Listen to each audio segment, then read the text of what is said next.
Hello, good friends.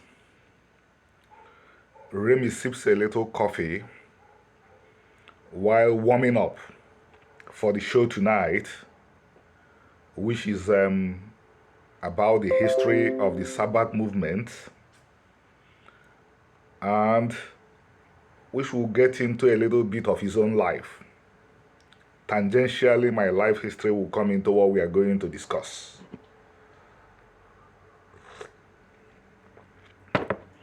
The very curious, the very eager to learn will occasionally, I am sure, come across news about a very large, debonair, sophisticated movement called Community of Hashem.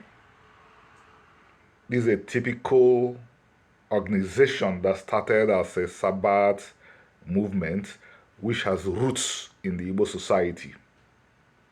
I understand that it is multinational and transnational today, and I also know that it's moving towards rabbinic Judaism in culture, but the roots are Igbo. This movement is important enough, very important enough for us to have its history documented so that future generations would know how this movement came about. And because of who I am, I decided to contribute to the documentation, because I know that some people, including some friends of mine, have written about the Sabbath movement. I have also written major articles about it, but I also want to get in via video so that in future, the future generations will not be at loss, because this movement is very important among us. I will get into the history of the movement first, and after I will delve again into why I believe I should get involved. And I start. History and culture of the Sabbath movement. I've been reading a lot of things lately, and some of the things I came across went right into the history of the movement, and then I used the advantage as I have as a cultural theorist, as an ethnologist, to understand a lot of things that history would not be able to make clear. One thing was consistent. All the founding fathers of the Sabbath movement said they were returning to Omenana, the Igbo culture and religion. The Sabbath movement is a little bit above 100 years now. The founding fathers, for the most part, had brief stints in Christianity. They were converts to Christianity, but I am sure that some may not even have ventured into Christianity at all. But remember, the society, the Igbo society, had been invaded, conquered by the British, Christianized, and colonized. So, even if you were not Christian, but you were living in a Christian society, the influences that contribute to who you were then was Christian. If your children go to school, the schools were more or less appendages of the churches. They would come back from the school cum church and tell you things that they were taught there. So these gentlemen that were the founding fathers of this movement were essentially people who were Christianized, or who were Christians, who left what we know as normative Christianity, predominantly the Anglican faith and the Roman Catholic faith, and began to try to get back to their own religion, which we know as Omenana, which they knew as Omenana too. Then what about the Christian elements in the Sabbath movement? If you follow Sabbatarians online now, a few years ago, when I was growing up, they dealt more with Jah Jehovah. The movement was more into the Old Testament than the New Testament. But presently, you find a lot of Sabbatarians talking about Yahusha. That is, I believe, the Hebrew version of the name Jesus. So, how do these things happen to come into this movement since they wanted to return to Menana? I will explain. It was inevitable as the society had been colonized, Christianized, and militarized by Imperial Britain. And very importantly, these founding fathers of the movement, having been Christians or at least influenced by Christianity, had become disconnected and alienated from Omenana and from those still practicing it. This is basic and this is understandable. The very early Igbo Christians looked down on their brothers who remained in the Igbo religion. One had to be extremely wise not to look down on people, the missionaries called pagans. I am so lucky. I never had my father describe his father as a pagan. But my father was a child convert to Christianity anyway. And these are the people they would have learned from, but they had become disconnected and alienated from them. So, with their background and resources available to them, they produced what they could. A religion, a brand new religion. It wasn't Christianity and it wasn't Omenana. It had elements of Christianity. It had some elements of Omenana. But very interestingly, they call this movement Sabbath. Isn't this important? Isn't this unique? And there was no state of Israel. They had no access to Jews, Samaritans, or Karaites. Only God knows how they came to name the religion Sabbath. And this day of rest was Saturday. But they did not manage to make a clean break with Christianity because of some of the factors I had narrated. And I will also mention other reasons why they wouldn't even have gone there. Christianity was the big boy in town then, the sheriff. And it was backed by the well-armed British Empire. Attempting to have a clean break from Christianity then was in itself a form of subversion. As I was going through my readings lately, one of the early Sabbath leaders was called a dangerous subversive by the British. You know what a subversive is? You read about Bakoch Ba, the Jewish warrior that fought against Imperial Rome 2,000 years ago. That Israelite would have been described by the Romans as a subversive. And you know how imperialists deal with subversives. An Igbo Sabbath leader was called a dangerous subversive. And in fact, he was detained because Britain understood that if you conquer a people, but you don't control their religion, you have not really conquered them. So, it saw the Sabbath movement as a resistance movement and did everything possible to clamp down on it because it wasn't controlling the religion.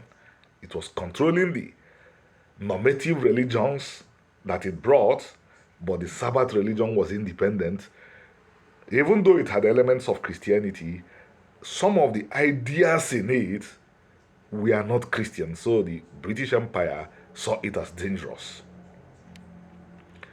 The experiences of these founding fathers of the Sabbath movement made clearer to me why on the other side of the world, Prophet William Sanders Crowdy, one of the African Americans I regard as as one of the heroes of African Americans. I wrote about him in this book. He was a hero. He was one of the founding fathers of the Hebrew Israelite movement. I then understood why Crowdy named his movement Church of God and Saints of Christ. I surveyed Kogasok, it's now Temple Bethel. I surveyed the history very well. Apart from myself and Professor Walter Isaac and a few other scholars who have really gone into the history of the Seven Keys men, Crowdy's life is a treasure. I mean, apart from our works, apart from the works of the figures I mentioned, Crowdy's work is a treasure waiting to be explored. He named the movement Church of God and Saints of Christ because in his time, caution, wisdom demanded that even though what he had set up was essentially a Jewish sect, he had to present it as a quasi-Christian sect. But it was Jewish because no branch of regular Christianity would say that Jesus was a prophet just as Crowdy was. But the naming showed the wisdom of the man. You have to be alive to help your people.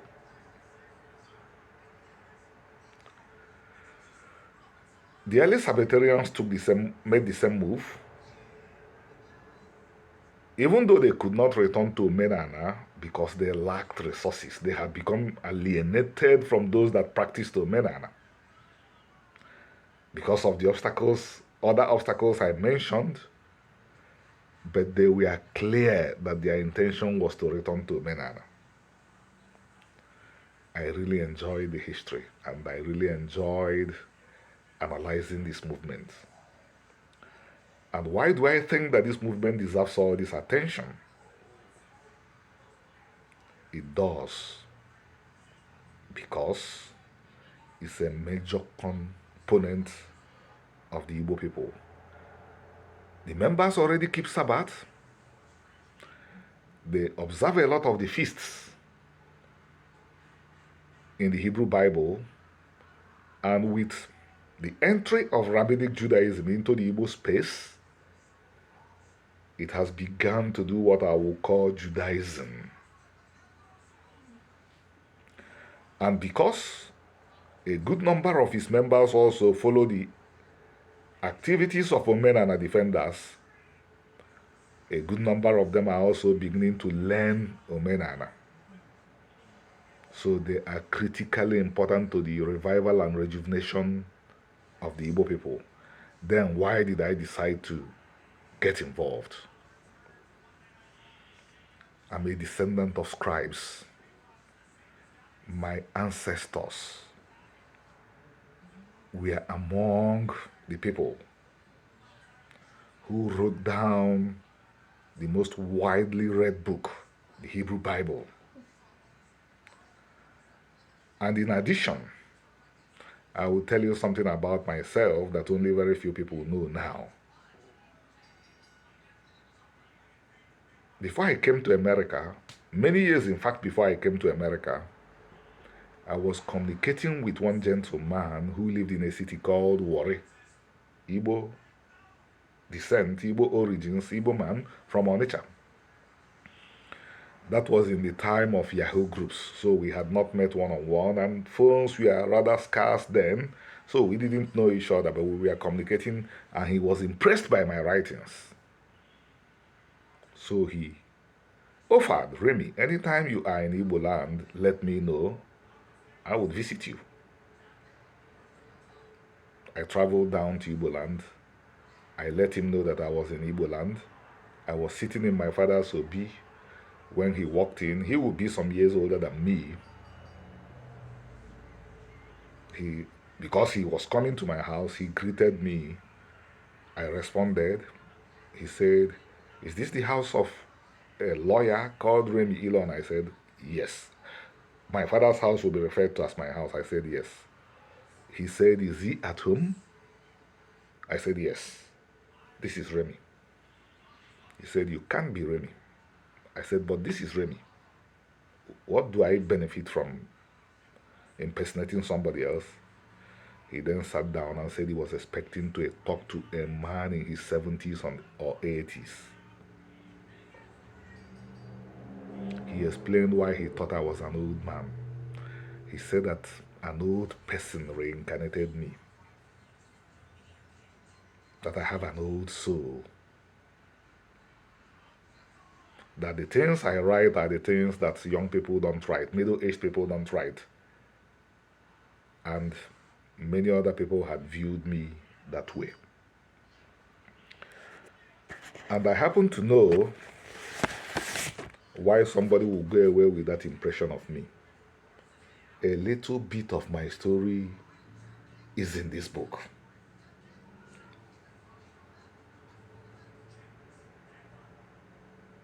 The story, the experience that pushed me to see, that forced me to see myself in ancient Judah. Well, it ended in happiness. But I lowered my feet, or my feet were lowered into the grave, and God brought me up. Chukwu brought me up. But before I came up, everything about my past was revealed. I knew who I was in ancient Judah, and I know why I came back from the Igbo republics, or what people call Igbo land. I know the assignment that was given to me. I will yield at this point, but not before making the usual appeal. Share, subscribe, help get this channel to 1,000 before the end of February. Share this information, let others be aware of it. Please go to Amazon, get our books. Thank you.